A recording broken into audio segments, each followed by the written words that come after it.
শুরু থেকে আসি কথা শুরু থেকে আসি, তাহলে অজাহাত হবে যে আমি এখন কেন মানুষের সাথে অনলাইনে বসতে চাচ্ছি এবং কেন আমি মানুষের কল রেকর্ডগুলো এখন ছাড়ছি, এই বিষয়গুলো ওয়াজাহাত হবে। তো ইনশাআল্লাহ আমি হজরতের সাথে আমার যে চ্যাটিং হয়েছিল হোয়াটসঅ্যাপে, সেগুলো আমি দিয়ে দিব, আপনারা দেখতে পারবেন। দেখি ওনার নাম্বারটাও আসলে আমার কাছে ছিল না। আমি ওই 1 মাস আগে তারিখটা উনি দিয়ে 16 তারিখ, গত সেপ্টেম্বর মাসের 16 তারিখে ওনার সাথে আমার কথা হয়েছে, কলে এই যেটা তিনি ছেড়েছেন এটা কথা হয়েছে। আপনি দেখবেন, আপনাদেরকে আমি দায়িত্ব দিলাম যে 16 তারিখের আগে আমি কোনো ব্যক্তির কল রেকর্ড করা তো দূরের কথা, কল রেকর্ড ছাড়া তো দূরের কথা, কল রেকর্ড করেছি কিনা আমার ফেসবুক গেটে দেখেন। এই যে 16 তারিখের আগে আমার যতটুকু আমি খুঁজে পেলাম, সর্বপ্রথম আমি কল রেকর্ড যেটা ছেড়েছি সেটা হচ্ছে 20 তারিখে। 20 তারিখে আমি কল রেকর্ড ছেড়েছি সর্বপ্রথম, হয়তোবা এর 1-2 দিন আগে দু একটা থাকতে পারে, কিন্তু 16 তারিখ অর্থাৎ তার সাথে কথোপকথনের আগে কারো কোনো কল রেকর্ড আমি ছাড়ি নাই। কাজেই এখান থেকে কথা স্পষ্ট, যারা প্রশ্ন করেছেন সবারটা ছাড়েন তারটা ছাড়লেন না কেন, না, আমি সবারটা যখন থেকে ছাড়া শুরু করেছি তারও আগে 4-5 দিন আগে তার সাথে আমার কথা হয়েছে। তো সবারটা কেন ছাড়ার আমি সিদ্ধান্ত নিলাম সেটা আমি আজকে আলোচনা করব। দেখুন, আমি আজ থেকে হয়তোবা 5-6 বছর আগে এনায়েতুল্লাহ আব্বাসী সাহেব যখন মামুনুল হক সাহেবের একটা বক্তব্য, মামুনুল হক সাহেব আমাদের উস্তাজ, ওনার একটা বক্তব্য নিয়ে কথা বলেছিলেন যে উনি বলেছিলেন যে ঈদ মিলাদুন্নবী খ্রিস্টানদের সংস্কৃতি। তখন তিনি বলেছিলেন যে এইসব বক্তা নামের তক্তা, জাহান নামের তক্তা, বাংলা মদ খেয়ে স্টেজে উঠে না কি করে। তার এই পরিপ্রেক্ষিতে আমি তাকে এবং তাহিরুল কাদেরীকে নিয়ে, আব্বাসী সাহেব এবং তাহিরুল কাদেরী ওনাদের দুজনকে নিয়ে একটা ভিডিও করেছিলাম ঈদ মিলাদুন্নবী সংক্রান্ত। এরপরে বেদাত সংক্রান্ত টুকটাক ভিডিও করেছি এবং আমার বেশ আলোচনার ভিডিও আছে, তাজভিদের উপর আলোচনা আছে, বিভিন্ন মাসাইলের উপর আলোচনা আছে, বিভিন্ন বিষয়ভিত্তিক আলোচনা আছে, সমকালীন প্রসঙ্গ আছে এবং হাদিস বা মাযহাব সংক্রান্ত আলোচনা আছে, আমার ইফতা বিভাগের ক্লাসের আলোচনা আছে, মেডিকেল সায়েন্সের উপর আমার নিজস্ব লেখা বই আছে এবং এই বিষয়েও আলোচনা আছে। তো আমি এনায়েতুল্লাহ আব্বাসী বা বেদাতীদেরকে এতটা ধরি নেই। এরপরে 2-1 বছর আগে ওই ইয়াহিয়া মাহমুদ সাহেব হুজুরের একটা বক্তব্যকে বিকৃত করে আব্বাসী সাহেব খুব গালিগালাজ করেছিলেন। তো সেইটা নিয়ে আমি আবার একটা বক্তব্য দিয়েছিলাম এই টুকটাক। তো এই বছর আমি যখন দেখলাম যে আব্দুল মালিক সাহেব হাফিজাহুল্লাহ তিনি যখন বাইতুল মোকাররমে একটা বক্তব্য দিয়েছেন, তো তার বক্তব্যটাতে বেদাতিরা খুবই প্রতিক্রিয়া দেখাচ্ছে, কিন্তু আমাদের অঙ্গনে কেউ কথা বলছেন না। এমনকি যারা সবসময় কথা বলতেন তারাও কথা বলছেন না, কারণ দেশের প্রেক্ষাপট এবং রাজনীতিক নিয়ে, নির্বাচন নিয়ে সবাই হয়তো ব্যস্ত, এই জন্য কথা বলছেন না। সেজন্য আমি তাদের এই গালিগালাজ দেখে একটা স্ট্যাটাস দিলাম। দেওয়ার পরে দেখলাম যে আমাকেও খুব গালিগালাজ দেওয়া শুরু হলো। এরপরে আমি 2-1টা ভিডিও বানালাম, আব্বাসী সাহেবের কিছু দলিল আদিল্লা খণ্ডন করে আমি ভিডিও বানানোর পরে বেদাতি মহল আমাকে ফোন দেয়, ডিস্টার্ব করে, ফোন দিয়ে এটা সেটা জিগায়। এখন আমার কথা হচ্ছে যে বাবা, তুমি আমাকে ফোন দিয়ে যে কথা জিজ্ঞেস করছো, তোমাকে আমি যে উত্তর দেব এতে আমার কি ফায়দা হবে? উত্তর দেওয়ার পর তুমি তো আমার উত্তরটা গ্রহণ করবেই না। তোমাকে কোরআন দিয়ে উত্তর দিলে তুমি বলবে মুস্তাহিদের কথা দেন, মুস্তাহিদের কথা দিলে বলবে কোরআন দেন। তুমি ঈদ মিলাদুন্নবীর দলিল দেবে কোরআন দিয়ে, আবার যদি আমি চ্যালেঞ্জ করে যে কোরআনে নাই, তখন বলবে কোরআনে কি একমাত্র দলিল। এই ধরনের ছলচাতুরির আশ্রয় নিবে। তাহলে তোমার কল ধরে তোমার সাথে কথা বলে তো আমার কোনো লাভ নাই। হ্যাঁ, যদি তুমি আমার সাথে প্রকাশ্যে সামনাসামনি আলোচনা করো, রেকর্ড থাকে, তাহলে তুমি আমার কথা না নিলেও এখানে কি আলোচনা হলো এখান থেকে জাতি খোরাক খুঁজে পাবে। এই হচ্ছে দৃষ্টিভঙ্গি। এই জন্য আমি কোনো বেদাতির সাথে যখন কথা বলি, তাকে হেদায়েত করা, তাকে বোঝানো বিলকুল আমার কোনো মাকসাদ না, তাকে লাইনে আনাও আমার কোনো মাকসাদ না। আমার মাকসাদ হচ্ছে তার বক্তব্যকে খণ্ডন করে জাতিকে দেখানো যে এই লোক বা এই আলেম যে দলিল দেয় ভুয়া দলিল, এটা দেখানো হচ্ছে উদ্দেশ্য। এখন এটা তো সামনাসামনি ছাড়া হয় না সাধারণত। তো উনি অনেকে আমাকে ফোন দেয়, আমি তাদের সাথে কল কেটে দেই, বলি সামনে আসেন। এর এক পর্যায়ে একজন ব্যক্তি আমাকে মেসেজ দিল যে আপনি ফোনে কথা বলেন, পারলে বাহাস করেন, পারলে এটাকে আমি কার সাথে বাহাস করব। বলে যে অমুক ফরিদগঞ্জে নামে এক হুজুর আছে, আমি তো চিনি না ভাই। কাজে আছে একজন হুজুর দারুন নাজাতের, উনি বাংলাদেশের ওই গ্রুপের সবচেয়ে বড় আলেম, উসমান গনি সালি থেকেও বড় আলেম, এটা আরেকজন বলছেন। তো ওই লোক বলল যে আপনি তার সাথে বসেন। আমি বললাম যে তাকে বলেন আমার সাথে বসতে। তো সেই রকম কয়েকদিন পর পর আমার আবার মেসেজ দেয়। আমি বলি যে কই আপনার বাহাসের কি খবর? বাহাস হবে হবে হবে। তো এরকম যতক্ষণই আমার আবার সে বিরক্ত করে, আমি বলি যে কই বাহাস কই, তো হ্যাঁ কয় যে আবার থাইমা যায় হবে। তো একদিন একজন ব্যক্তি আমাকে ফোন দিলেন, ফোন দিয়ে সকাল বা দুপুরের দিকে হবে, ফোন দিয়ে বললেন যে আমি ফরিদ দারুন নাজাত থেকে বলছি, ভাইজান আপনার বাসাটা কোথায়? খেয়াল করবেন কথা, বলতেছে যে ভাইজান আপনার বাসা কোথায়? তা আমি আমার বাসার ঠিকানা দিলাম। যে তাহলে তো আপনি কাছেই আছেন, ভালো, তাহলে একদিন আপনার কাছে আমরা আসতে চাই। কি বিষয় ভাই, কেন আসবেন? বলে যে আপনার সাথে একটু মুজাকারা করব। আপনি তো ঈদ মিলাদুন্নবী নিয়ে অনেক বক্তব্য দিচ্ছেন, কথা বলছেন, ভিডিও বানাচ্ছেন, তো আপনার সাথে একটু আমরা মুজাকারা করতে চাই। এগুলো হচ্ছে উনি ডাইরেক্ট কল দিয়েছে, হোয়াটসঅ্যাপ মেসেজ না।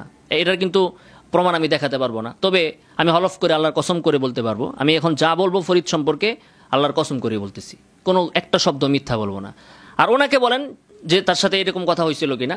তো সর্বপ্রথম এই লোক আমাকে ফোন দিছে, তাকে আমি ফোন দেই নাই, এবং তার আগে আমি কোনো সুন্নি ঘরানার কোনো আলেমকে আমি ফোন দেই নাই, কোনো ব্যক্তিকেও আমি ফোন দেই নাই, কারো কল আমি রেকর্ডও করি নাই, কারো কল রেকর্ড আমি ছাড়িও নাই।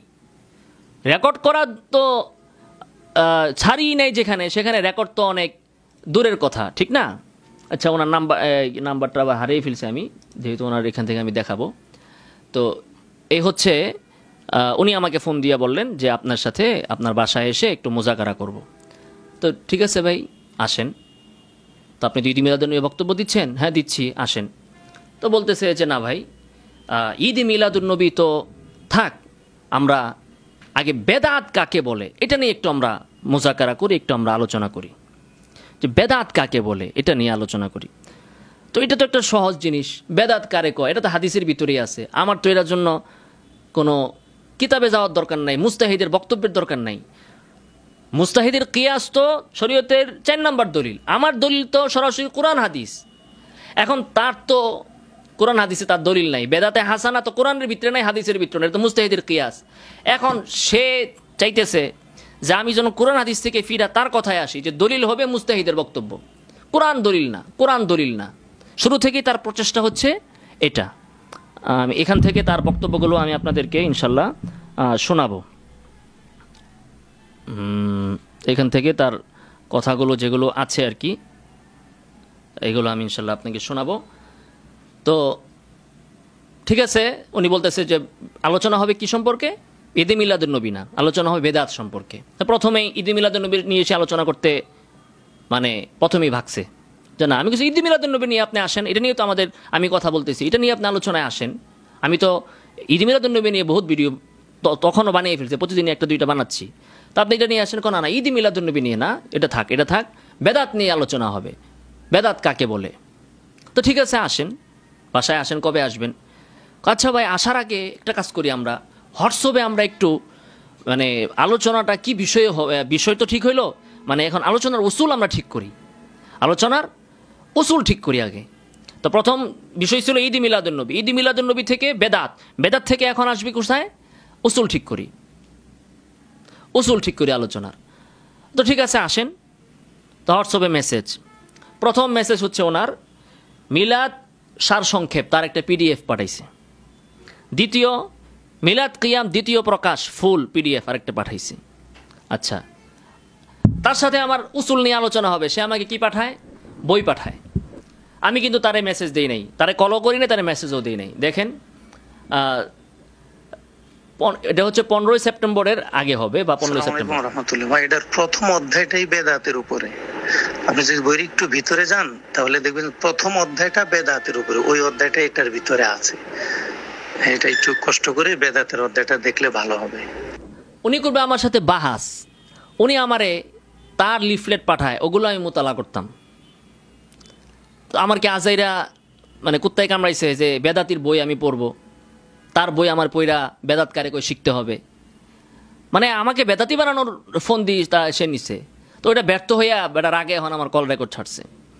তো যাই হোক, এরপরে আরেকটা রহমতুল্লাহ ভাই, আমাদের বেদাতের চ্যাপ্টারটা যদি মেহরবানি করে দেখার একটু সুযোগ হয় তাহলে আপনার আপত্তিগুলো আমাদেরকে জানালে আমরা ওইভাবে পড়াশোনা করতাম বা পরামর্শ করতাম কি করা যায়। হ্যাঁ, আসসালামু আলাইকুম।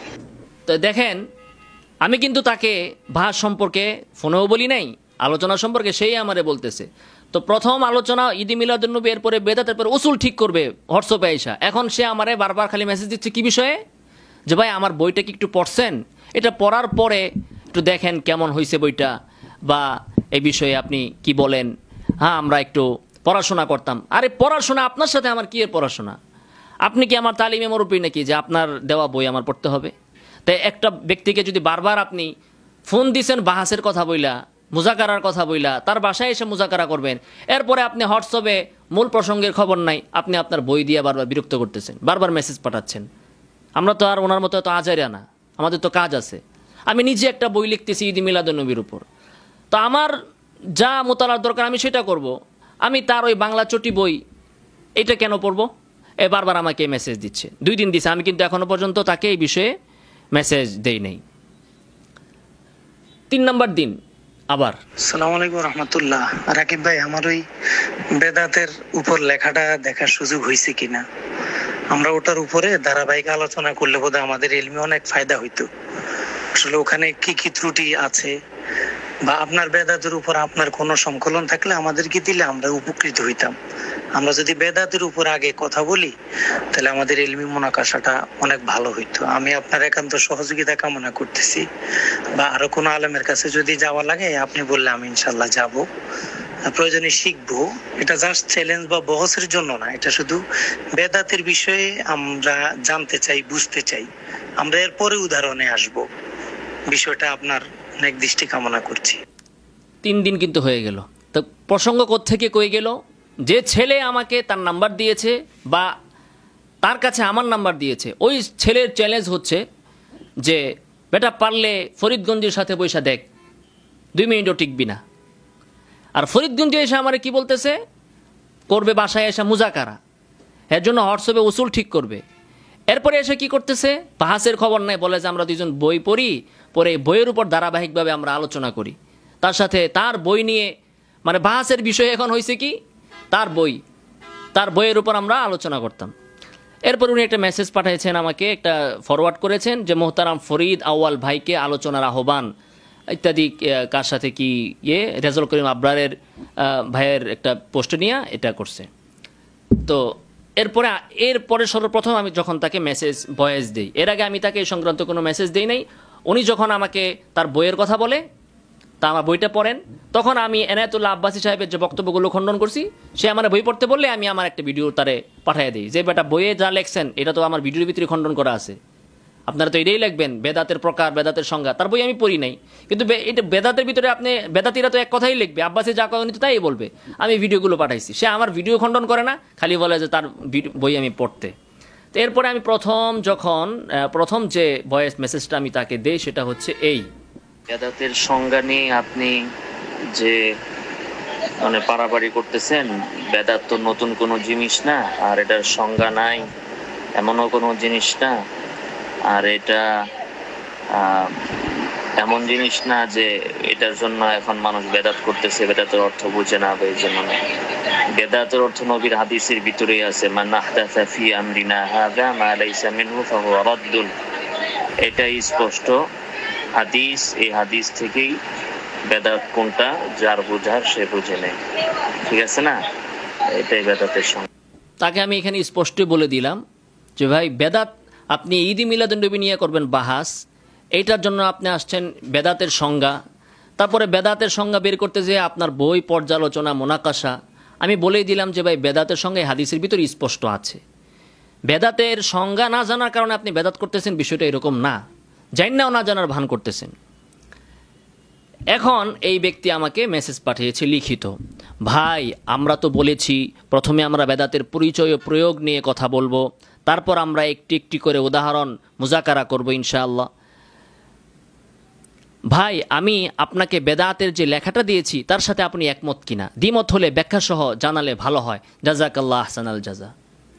আমি এর মৌখিকভাবে যে বলে দিলাম যে বেদাতের সংজ্ঞা এই হাদিসের ভিতরেই আছে, বেদাতের সংজ্ঞা তো আমি দিলাম। এখন আপনি আলোচনায় আসেন। বেদাত আমি এই হাদিসে যা আছে মান আহদাসা ফি আমরিনা হাযা মা লাইসা মিনহু ফাহুয়া রাদ্দুন, এটাকে আমি বেদাতের সংজ্ঞা, বেদাতের প্রকার সবকিছু এই হাদিসের ভিতরে দেওয়া আছে, নবীর এই হাদিস। এই হাদিসকে মুহাদ্দিসিনে কেরাম বলেছেন যে শরীয়তের অর্ধেক এই হাদিসের ভিতরে আছে, শরীয়তের অর্ধেক। এই হাদিস দিছি, এরপরে উনি আমরা বলতেছে ভাই আমরা তো কথা ছিল আগে আমরা বেদাতের প্রকার পরিচয় নিয়ে আলোচনা করব। তো এটার ভিতরেই তো আছে সব কিছু, গিলি তো নাই, হাদিস বুঝার ক্ষমতা তো তার নাই। তো সে বলতেছে তার লেখা, ওই ঘুরে ফিরে আবার আমার লেখাটা পড়ছেন কিনা, পড়লে ওটার সাথে আপনি একমত না দ্বিমত। এই বিষয়ে আপনার পছন্দের কোনো লেখক থাকলে আমাকে দিলে ভালো হয়। দেখেন, হ্যাঁ কিন্তু চাইছে তার আমার পছন্দের লেখক থাকলে দিলে তার ভালো হয়। পর লেখকের কথা কিন্তু আমি দিব, তখন দেখেন সে কি বলে। তারপর আমি একটা ওনাকে ফেসবুক থেকে একটা কি পোস্ট শেয়ার করেছিলাম, এটা ভিতরে ঢুকলে দেখা যাবে। যাই হোক, এরপরে উনি মেসেজ দিছে আমরা এবার ধারাবাহিকভাবে লিখিত আলোচনা করব। কথা হয়েছিল কি ভাই, তার সে আমার বাসায় আসবে, মুজাকারা করবে। যে আমাকে তার নাম্বার দিছে, তাকে আমার নাম্বার দিছে, আমার যার থেকে আমার নাম্বার নিয়ে তিনি ফোন করেছেন, সেই ব্যক্তি বলেছে ঈদে মিলাদুন্নবী নিয়ে বাহাস হবে। উনি এসে বললেন বেদাতের সংজ্ঞা নিয়ে বাহাস হবে। এরপরে তিনি এসে বললেন যে হোয়াটসঅ্যাপে উসুল ঠিক হবে বাহাসের বা আলোচনার, মুজাকারা বলুক আর বাহাস বলুক। এরপরে এখন বলতেছে ভাই আমরা ধারাবাহিকভাবে লিখিত আলোচনা করব। ভাই কার এত ঠেকা পড়ছে আপনার লগে বসে বসে এই হোয়াটসঅ্যাপে প্রীতি করার? বলেন, আপনি লিখিত আলোচনা করতে চান? হ্যাঁ, লিখিত আলোচনা করব, এগুলো তো সে প্রকাশ করে নাই। সে ওই তার ওই শেষ ভিডিও যেটার ভিতরে সে বলছে কল রেকর্ডে যে আপনি দারুণ না যাতে আসেন, আমি বলছি না সামনাসামনি আসেন, আমি বলছি, উনি বলছেন যে না হোয়াটসঅ্যাপেই করেন। তো এগুলো তো বহুত পরের ইতিহাস, ঠিক না? এই যে এটাই হচ্ছে তাহরিফ, মানে নুমিনু বিবাযিন ওয়া নাকফুরু বিবাযিন, অর্ধেক প্রকাশ করবে আর অর্ধেক গোপন রাখবে। তো উনি আমাকে বলতেছে যে ভাই ধারাবাহিকভাবে লিখিত আলোচনা করব। আমার ঠেকা লাগছে যে তার কাছে যাইয়া আমি আমার লেখা জমা দিব, আবার সে আমার লেখা জমা দিবে, এগুলো পড়ে পড়ে আমরা প্রেমপত্র আদান প্রদান করব। আমার ঠেকা লাগছে ইনশাআল্লাহ। তাই উলামায়ে দেওবন্দের পক্ষ থেকে কিতাবের উপর একটা লেখা আমাদেরকে দিক, ওনারা কাদের বেদাত নেবেন। মানে উনি জানে না যে উলামায়ে দেওবন্দ কাদের বেদাত নেয়, তো ওনারা কাদের বেদাত নেবেন আগে বলে আসলো যে একটা কিতাবের নাম দিতে, আর এখনও বললো যে উলামায়ে দেওবন্দ কাদের বেদাত নেবেন, এটা নিয়ে উনি কনফিউজ। এখন এটা করে ওনারা কাদের বেদাত নেবেন, আশারি মাতুরিদের নাকি সালাফিদের? মানে বেদাতের একটা সংজ্ঞা হচ্ছে সালাফিদের আহলে হাদিসদের বেদাতের আবার কি সংজ্ঞা, যারা প্রচলিত আহলে হাদিস বেদাতের কি সংজ্ঞা, নাকি বেদাতের যে যারাই কোরআন হাদিস থেকে বেদাতের সংজ্ঞা দিবে এরাই হলো আহলে হাদিস। আর যারা ওই 800 বছর পরে এসে ইবনে হাজারের কথা অনুযায়ী বলবে, সুয়ুতির কথা অনুযায়ী বলবে যে ঈদে মিলাদুন্নবী বেদাতে হাসানা, এরাই হচ্ছে কি সুন্নি। আর আমরা যদি রাসূলের হাদিস সামনে রেখে বলি যে এটা বেদাত, তাহলে ওটা হয়েছে কি আহলে হাদিসদের। কি বললো, মাতুরিদিদের নিবে না সালাফিদের? আমি এরে বলছি নবীরটা তার হুশ হয় নাই, সে বলে মাতুরিদি নিবে না সালাফির নিবে। সালাফিদের বেদাত আর আহলে সুন্নতের বেদাতের পার্থক্য কি কি, এ বিষয়ে সমাধান ছাড়া কথা বলে সময় নষ্ট। জাযাকাল্লাহ আহসানাল জাযা। তো আমার সে বলল যে কাটটা বেদাতের সংজ্ঞা কাটটা নিবেন। তো আমি তাকে বললাম রাসূলেরটা নেন। মাতুরিদি কি আবার সালাফি কি? আমাদের মূল উৎস হচ্ছে কোরআন এবং সুন্নাহ। ইজমা 3 নাম্বার, কিয়াস 4 নাম্বার। যেটা আমরা কোরআন সুন্নাহয় পাবো ওইটার জন্য আপনি কিয়াসের দিকে কেন যাবেন? তো এ বলতেছে, আমি বললাম রাসূলেরটা নেন। মান আহদাসা ফি আমরিনা হাযা মা লাইসা মিনহু ফাহুয়া রাদ্দুন, হাদিসটাকে উল্লেখ করে দিলাম। তাকে বললাম খুদ মিন হাযাল হাদিস, এই হাদিস থেকে আপনি সংজ্ঞা গ্রহণ করেন। ইহদাসু আমরিন ফিদ্দিন মা লাইসা মিনহু, একেবারে স্পষ্ট, কোনো অস্পষ্টতা নাই। আর নবীর কথা অস্পষ্টতা থাকবে কিভাবে? নবী হচ্ছে ফাসিহ বালিগ। নবীর কথা যদি যেবারে না বুঝে হেবারে মুজতাহিদের কথা বুঝবে। আমি স্পষ্ট এই হাদিস থেকে তাকে সংজ্ঞা আরবিতে বের করেও দিলাম, ইহদাসু আমরিন ফিদ্দিন মা লাইসা মিনহু। এখন দেখেন উনি কি জবাব দিয়েছে, হাদিসের জবাবে উনি কি দিয়েছে। আমি তো এই বেচারারে কিছু বলি নাই সেদিন, আপনারা দেখছেন যে আমি একটু গরম করে কথা বলছি দেখে আপনারা অনেকে হয়তোবা বলেন যে এত উত্তেজিত হয়ে কথা বলছে। এই কথা যদি ইবনে ওমরের সামনে বলতো, ওমরের সামনে বলতো, আলী ওসমান ওনাদের সামনে যদি বলতো, এর সম্পূর্ণ গলা টিপ্পা ওনারা মেরে ফেলতো। সে যে কথা বলছে নবীর হাদিস পাওয়ার পরে, নাউজুবিল্লাহি মিন যালিক। এজন্য আমি বলি যে প্রত্যেকটা বেদাতি কুফরের নিকটবর্তী। একজন আলেম কিতাব পড়ায়, তো আপনি কিতাব পড়ান কেন? আপনি হাদিস পড়ান কেন?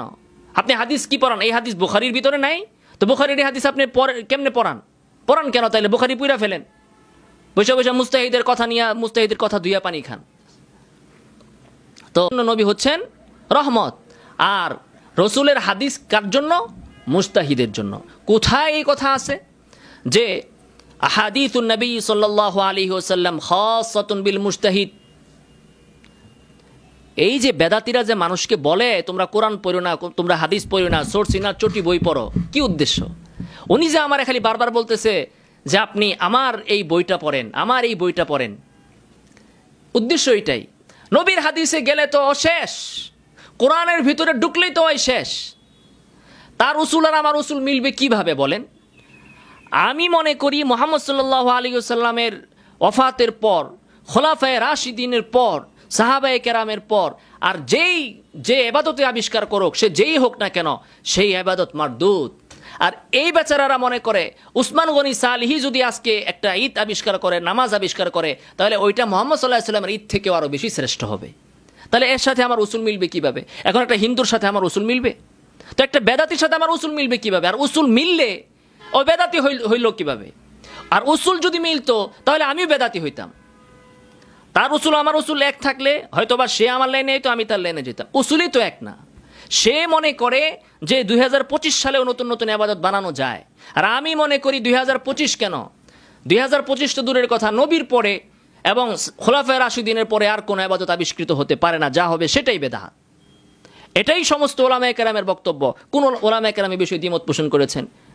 দ্বিমত যে পোষণ করবে হয় কাফের। আল ইয়াউমা আকমালতু লাকুম দীনাকুম, কোরআনের আয়াত।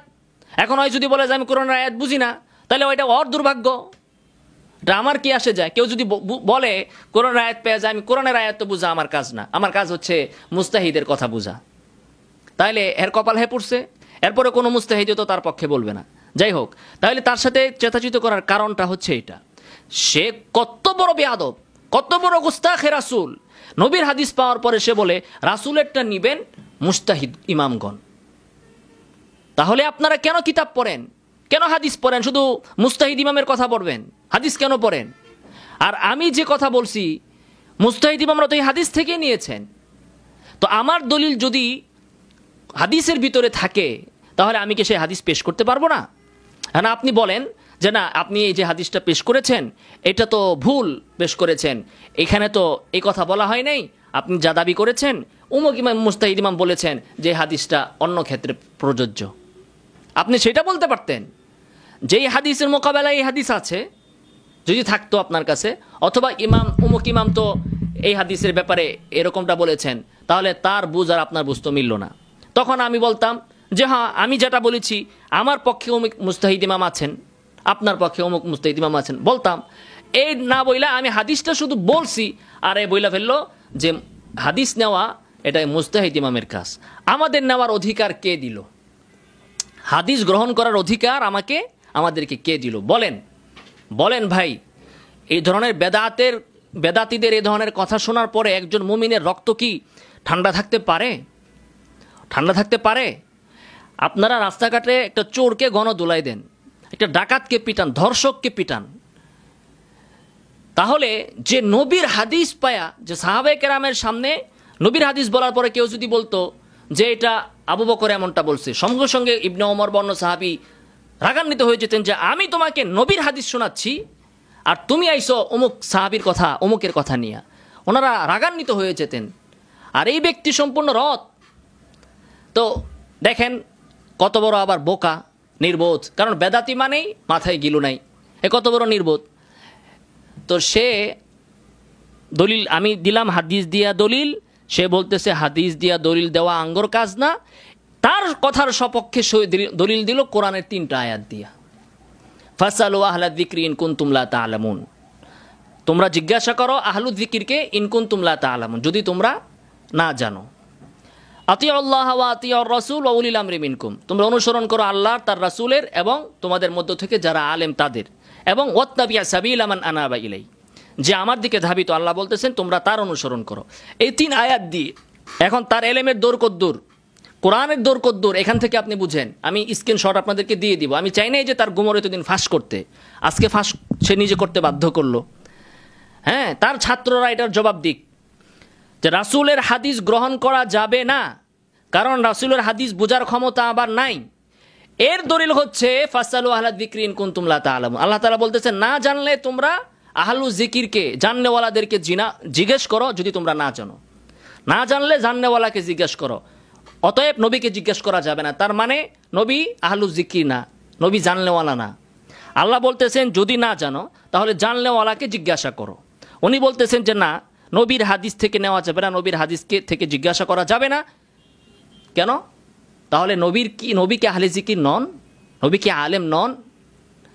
নবী কি জাননেওয়ালা নন?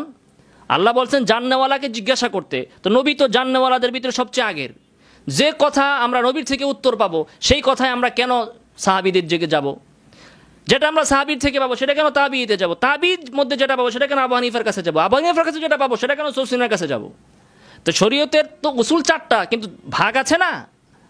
কোরআন, হাদিস, ইজমা, কিয়াস। প্রথমে কোরআন না পাইলে হাদিসে, হাদিস না পাইলে ইজমা, ইজমা না পাইলে কিয়াস। যেটা হাদিসে আছে সেখানে কিয়াস করাই তো না জায়েজ। 2 নম্বর দলিল দিছে, দেখেন কত বড় নির্বোধ, বোকা, মূর্খ দলিল দিছে যে হাদিস থেকে আমরা নিতে পারবো না। এর দলিল হচ্ছে আতিউল্লাহ, অনুসরণ করো আল্লাহর, ওয়া আতিউর রাসূল, রাসূলের, ওয়া উলিল আমরি মিনকুম, এবং তোমাদের মধ্য থেকে যারা আলেম। তো এখানে তো প্রথমে আল্লাহকে জিজ্ঞেস করতে বলছে, আল্লাহর ইত্তেবা, অনুসরণ, ইতাআত। 2 নম্বর রাসূলের ইতাআত। 3 নম্বর হচ্ছে উলুল আমর। তো মুস্তাহিদ তো 3 নম্বরে, এ প্রথম নাম্বার 2 নম্বর বাদ দিয়ে ফালমাইরা 3 নম্বরে গেছে গা। দেখেন কাহিনী, অবস্থা দেখেন।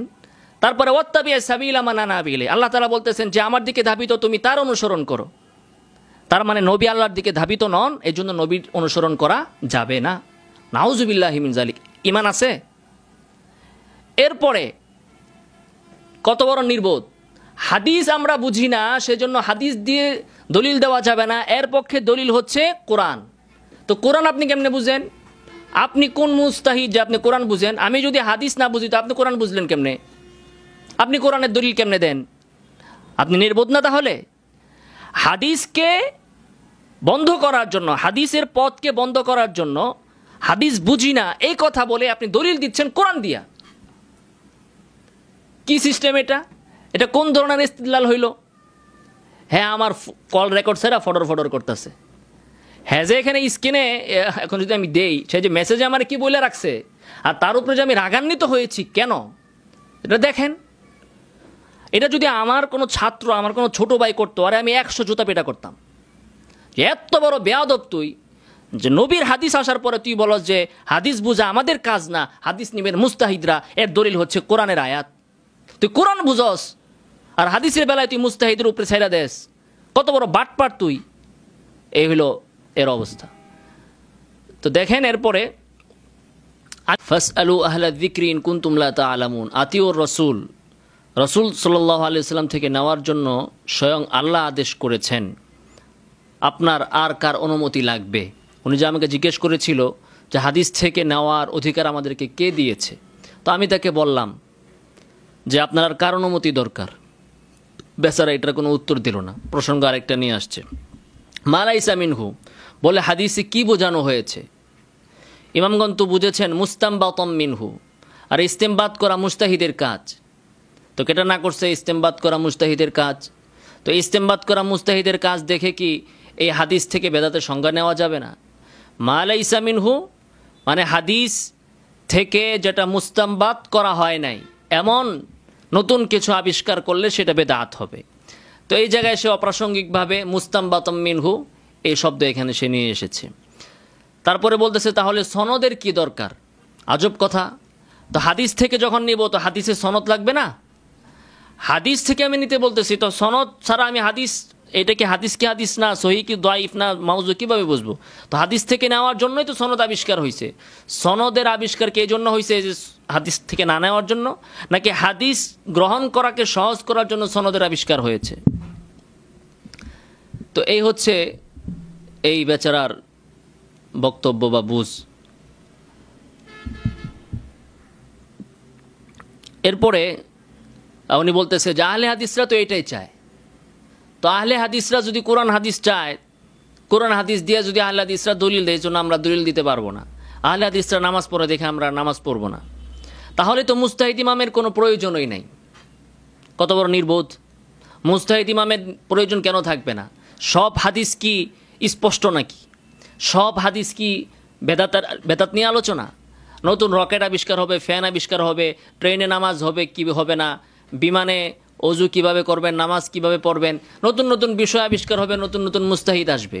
হাদিসের যখন ইখতিলাফ থাকবে তখন মুস্তাহিদরা তাআরুজের সমাধান করবে। এখন নবীর এই হাদিসের সাথে কোন কিসের তাআরুজ আছে? তো সেক্ষেত্রে তো আপনি তাআরুজ না দেখাবেন। আচ্ছা, এই হলো তার কথা। এরপর আমাদের মাঝে আহলে হাদিসদের মাঝে পার্থক্য থাকবে কতটুকু, মানে যখনই আমরা কোরআনের দিকে দলিল দিব, বেদাতিরা সাইটটা ধরবে যে ভাই হাদিস কইলে আপনি কিন্তু আহলে হাদিস হয়ে যাবেন, হাদিসের দিকে গেলে আপনি আহলে হাদিস। মানে নবীর হাদিস আসছে আহলে হাদিসদের জন্য, আর আমাদের সুন্নিদের জন্য আসছে কি ওই সরসিনার চটি বই। আচ্ছা, এরপরে বলতেছে ভাইজান একটু খেয়াল করে কথা বললে ভালো হয়। সে বলতেছে গাঁজাখড়ি কথা, আর আমারে বলতেছে ভাইজান খেয়াল করে কথা বললে ভালো হয়। এখন ভাই চ্যাটের ভিতরে কি এত কথা বলা যায়? তো আমি তাকে বললাম মালাইসা মিনহু, সে যে প্রশ্ন করছিল, বললাম যে হুয়ের মার্জিত জাহের, মালাইসা মিনহু মালাইসা মিনাদ দিন। সব সাহাবী কি মুস্তাহিদ ছিলেন? তাহলে সাহাবীদের সামনে নবীর এসব বলার ফায়দা কি? নবী যে সাহাবীদেরকে বললেন মান আহদাসা ফি আমরিনা হাদা মা লাইসা মিনহু ফাহুয়া রাদ্দুন, সব সাহাবী কি মুস্তাহিদ নাকি? তাহলে সাহাবীরা নবীর ওই কথা বুঝলে আমরা বুঝবো না?